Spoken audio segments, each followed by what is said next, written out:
de la abogada Indriana Parada, su ponencia contra Venezuela, de las sanciones al secuestro del presidente.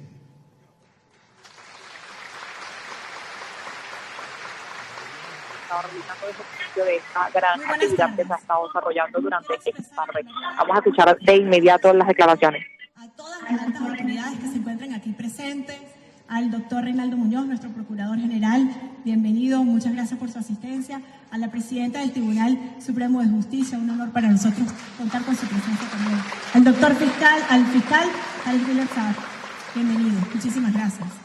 Un saludo también especial a la familia, a los hijos, nietos, nietas, de toda la familia de nuestro querido presidente Nicolás Maduro Moros y de nuestra primera dama, diputada, abogada también, nuestra combatiente Cilia Flores de Maduro.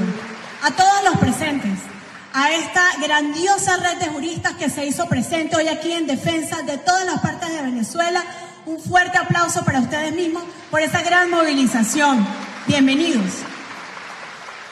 Los dolorosos hechos de la madrugada del 3 de enero nos han convocado en una sola voz por la gravedad excepcional de lo sucedido y por la necesidad urgente de reafirmar la defensa de la soberanía y de la integridad territorial de la República Bolivariana de Venezuela.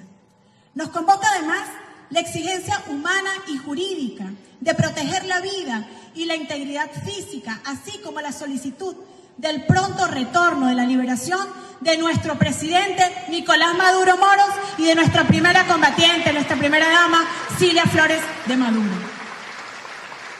Hace apenas 6 meses publiqué un libro que responde a la pregunta de su título: ¿y si las sanciones matan? Venezuela, guerra híbrida y crimen internacional. En este texto, ahora desbordado por la violencia, analicé cómo más de una década de agresiones constantes en contra de Venezuela, destacando dentro de estas agresiones las medidas coercitivas unilaterales de manera especial. Además, cómo estas agresiones fueron especialmente dirigidas contra nuestro presidente Nicolás Maduro Moros y contra el pueblo de Venezuela desde el año 2014.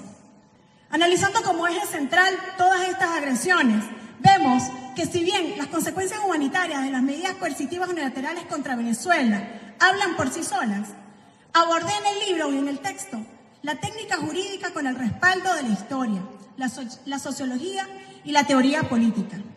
Pero hoy somos testigos que la realidad golpeó con fuerza. Para ese entonces, en junio del año 2025, la agresión contra Venezuela aún vestía el disfraz de las finanzas.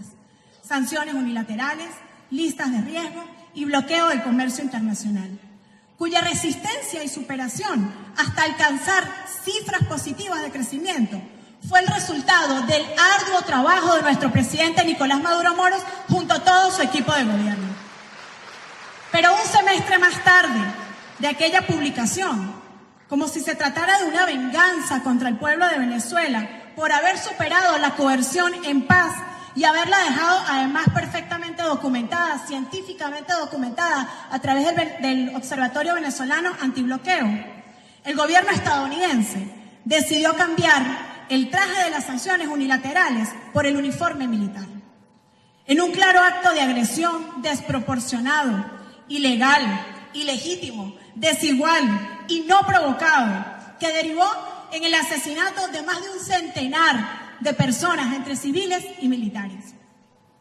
Si ya habíamos respondido entonces en este texto que las medidas coercitivas matan como misiles económicos en forma de convencional, la incursión armada contra la República Bolivariana de Venezuela es la concreción entonces de más de una década de secuencias de agresiones iniciadas por el presidente Barack Obama en el año 2015. Cuando de manera igualmente desproporcionada nos llamó amenaza inusual y extraordinaria. En este sentido, la incursión militar estadounidense se intenta disfrazar bajo una operación policial, transgrediendo los límites de su propia Constitución, para justificar así de esta manera lo que a la luz del derecho internacional no es otra cosa que un acto. El uso de la Fuerza Armada en territorio extranjero, según la resolución de los Estados Unidos, autorización previa del Congreso o al deber de notificar estas acciones en un lapso máximo de 48 horas, cuando se introducen las fuerzas en hostilidades. Conviene entonces desmontar esta narrativa adoptada por el propio Departamento de Estado, tratando de justificar a través de una supuesta operación militar, operación policial o acto de aplicación de la ley. El Ejecutivo estadounidense activó el lunes 5 de enero, pasadas las 3 de la tarde, es decir, vencidas ya las 48 horas que tenían, como lo exige su propia ley, el sistema de notificaciones derivado de la propia ley, que es lo previsto cuando hay una incursión militar de este tamaño. Este hecho contradice claramente cualquier narrativa de operación policial o de aplicación de la ley. Compañeros, la razón nos asiste. Los hechos ocurridos en la madrugada del 3 de enero constituyen un acto de agresión en el sentido de la resolución 3314 de la Asamblea General de las Naciones Unidas, con la comisión de crímenes en el contexto del artículo 8 del Estatuto de Roma. Y por lo tanto, estamos en presencia de una violación flagrante de la soberanía de Venezuela y del orden jurídico internacional, con un precedente gravísimo para la sociedad de las naciones. Un presidente en funciones, junto con su esposa, la primera dama de un país, se encuentran actualmente secuestrados en un país extranjero. Después de más de una década de bloqueos, sanciones unilaterales y presión diplomática, ha tocado nuestro suelo con su fuego asesino.